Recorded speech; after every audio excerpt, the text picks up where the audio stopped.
Hey, how's it going? So, this one is very, very interesting study. So, it's like, if you're so smart, why aren't you rich? So, they did an experiment in a simulated environment of basically, they were computer generated humans, basically, right? Everybody was assigned a number, and long story short, some people, so there were two variables, right, in there. So, the human, well, not variables, but whatever, right?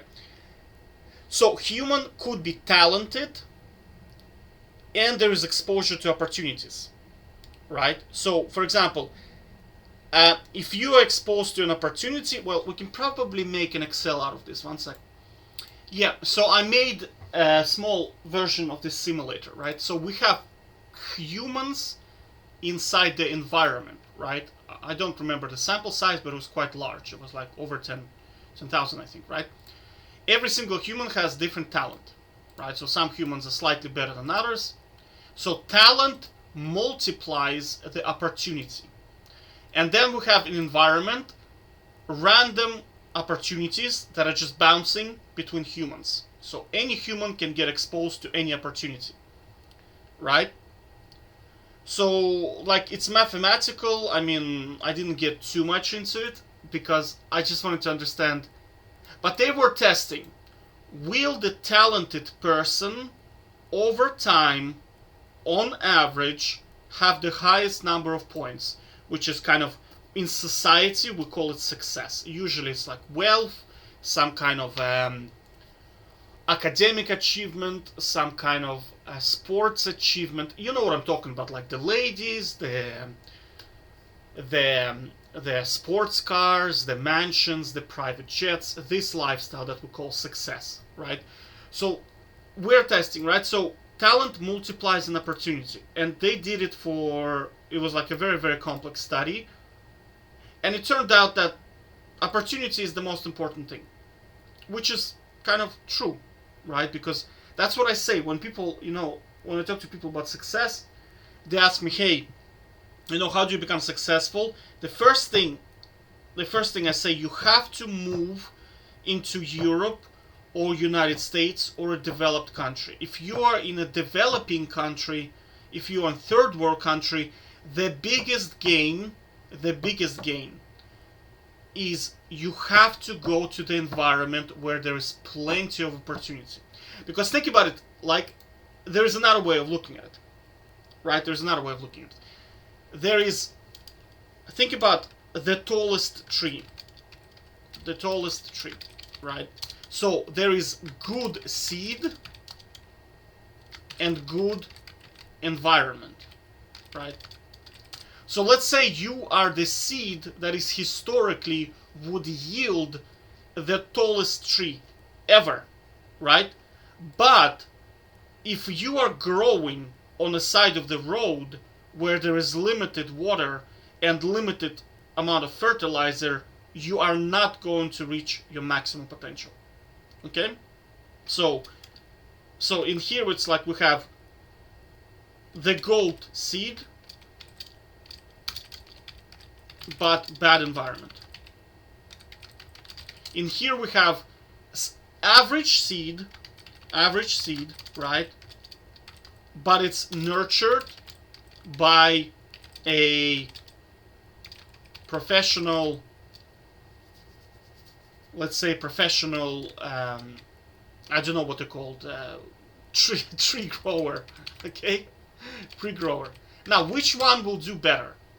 The best seed, the greatest seed of all time, or average seed, but in a perfect environment? This one will do better, significantly better.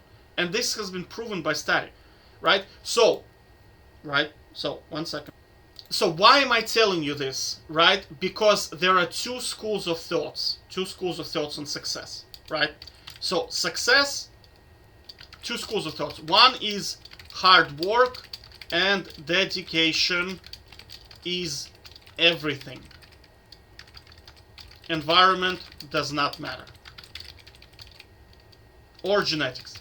These are the marketing bullshitters who are going to tell you the reason why you're not in the NBA or that you are rank 1 on League of Legends or you are a billionaire is because you are not working hard enough. You should stop sleeping, you should stop going to the toilet, because you don't want it hard enough. You know those motivational speakers that just tell you absolute garbage. Like, they don't factor in so many things. They don't factor in opportunities.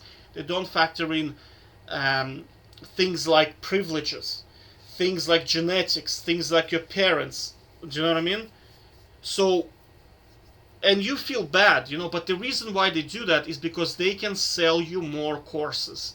The more demoralized you are, the more unsuccessful you are, there's the higher chance that you're gonna go and buy the book on how to be motivated, how to start your online business. For example, like, there are so many sellers that they sell you FBA, like fulfillment by Amazon, and they tell you, oh, we're gonna get you into the millionaires club. Like, you're gonna be making million in revenue, right? Okay, so what's the average profit margin of an Amazon FBA seller? And I'll tell you what it is. My apologies, I just can't find it anymore. There's just so much marketing bullshit in here that they're saying 20%. But somewhere after all deductions, I heard there was like a guy a long time ago, I think 2 years ago, he said it was something like 4 to 7%, right? So if you're making million, which means you're like top 10% of all Amazon sellers, you're only making 70,000 actually, after all the expenses and net profits. It's still good, but 70K, you can just you can make that as a developer or engineer or accountant with no risk. You know what I mean? So why would you go Amazon if you can make that through a career path? And you're gonna have to work 40 hours and that's it. Whereas those Amazon sellers, they work every day, 12 hours, 14 hours, right? Makes no sense, right? So they want to sell you this BS and tell you, oh, you are the problem, basically. That's what they want to tell you, right? So second one are saying that genetics is super important, right? And environment. I would be this guy. I'm saying, yes, hard work is important, true. Dedication is important, blah, blah, blah. But unless you have good genetics, good environment, you're wasting your time, right? Because, again, this side is telling you max out. Let's say we're playing World of Warcraft, and what should we max, right? Should we go max? Let's say we have character, right? 1 is maximize talent, 2 is maximize luck, so you get better exposure to better opportunities. Let's say we have luck, right? I'd say max luck first, right? And then talent second. Now, these guys will tell you max talent first, luck is whatever, doesn't matter. Scientifically, it's not true. You should always max luck first. So, if you are in a shitty neighborhood, move to the neighborhood where there are more opportunities. But nowadays, honestly, it doesn't matter where you live because everything is online. You can find anything anywhere, right? So, right, I'm telling you, like, you have to maximize your opportunity. That's what I'm saying, okay? Maximize the opportunity. I'll link this in the description below so you can see. You can just read about it. But it's an interesting study, right? So I'm telling you, right? So you're thinking, now, I'll give you a live example where this is 100% applicable, right? Question, should you work harder in the company that underpays you and underappreciates you? Right? So you're trying to maximize your talent in hope that you're going to get a payoff. Or should you move to a company where a small increase in your productivity is rewarded much better because they are one of those companies like who prints money, like one of those Atlassian, I think they're called. Atlassian profit margin. There you go, you see? Basically, this company never makes any money, but because they're part of an index fund and government just funds them, they can run at a loss. They make like $1 billion loss per year, but they make absolutely amazing software. So if you're a good, so their priority, they don't care about net profit because they basically are on a infinite supply of money. They're called blitz scaling companies. It's like it's a new trend now. Blitz scaling, that's what they're called.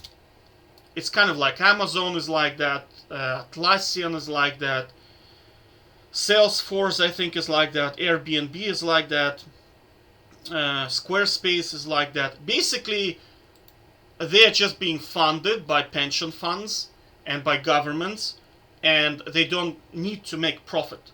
They just need to make good software, and that's it, right? So, and they do their job really well. They just like they have two purposes: create jobs and create the best software and best products possible. Profit is irrelevant, right? Which is kind of like a new way of living, I suppose. We kind of shifted into this world now where profit is really irrelevant. So, you see, if you're working for a small company, they have to make profit. They have to make profit, right? So they're gonna try to squeeze and underpay you as much as possible.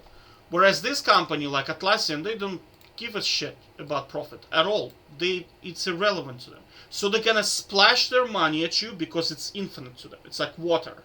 You increase your productivity by like 5%, they're gonna give you 20% bonus, right? So what I'm saying is, move to this company. Now, it's not to say that you should be a lazy ass, right? I'm saying that the return on investment of your productivity is much better in here. All right, so you have to move into the environment where that is better, right? So again, I will tell you again, right? Should you continue to hustle in a small company that underpays you, underappreciates you, or should you move to a company where a small increase in productivity, just astronomical increase in your salary? The answer is very simple, right? And this study suggests that I'm right, right? Like again, when I make that, because this is what I asked myself a long time ago. I was working for a company. I thought to myself, hey, what should I do? And I started doing research, and I found this study, and that pretty much answered the question, right? So there you go. Take care.